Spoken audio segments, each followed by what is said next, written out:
Hey everybody, and welcome back to our I'm Ted, your host. I almost said lecture series, but this is a fast fact. And for today's fast fact, we're going to look at American interest in World War I. And to begin with, let me just say that the United States official policy when war began was one of neutrality. The Wilson administration made it very clear that the United States was not going to pick a side.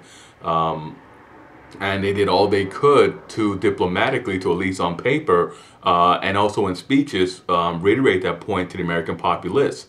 The Americans, most Americans were either second or first generation immigrants, and they maintained very close patriotic ties to their former homelands. None of the major political parties, none of the major political figures wanted to alienate this voting bloc. But Woodrow Wilson was very partial to the British. During his tenure, had a professor and later dean of Princeton University. He had written books. Extolling the virtue of the British political system. He was also very favorable to the British outlook and to English customs because his mother was an English woman. His mother was a Scots ancestry, but she was raised in England before she immigrated to the United States. And his paternal grandparents, his father was born in the United States, but his paternal grandparents were from County Tyrone in Ireland, and they were of Scots-Irish descent. But aside from Woodrow Wilson openly being known to openly favor the British, there were a number of other key factors in sort of identifying where American interests lie.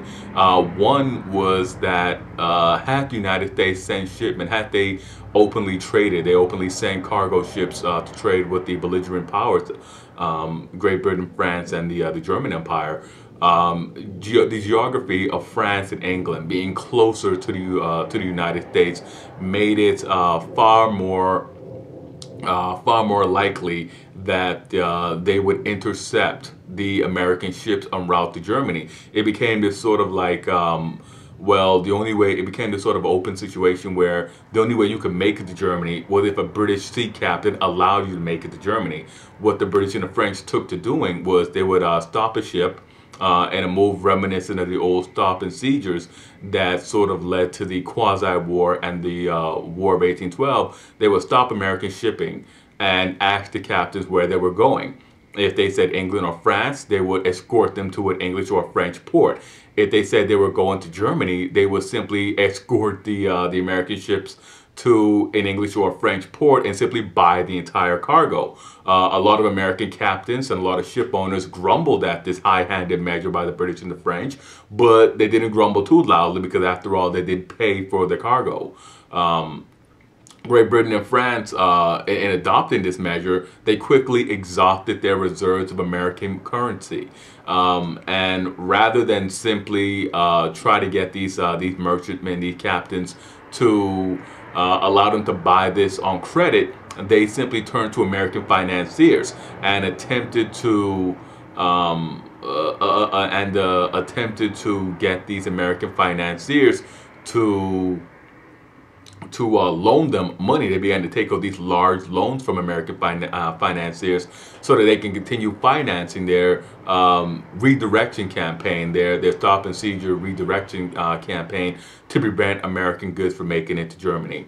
And then this would later go on to influence American political leaders into joining the side of the Allies. It wasn't just the sinking of the Lusitania or the Zimmerman Telegraph. It was a real open consideration that if France and Great Britain fell, they would not be able to pay back these loans made to the United States, and also if we did not join them and give them this aid, then it would be disastrous for American industry. At this point, it wasn't yet industrial goods; it was agricultural goods that were being sent in large droves to France and the United Kingdom.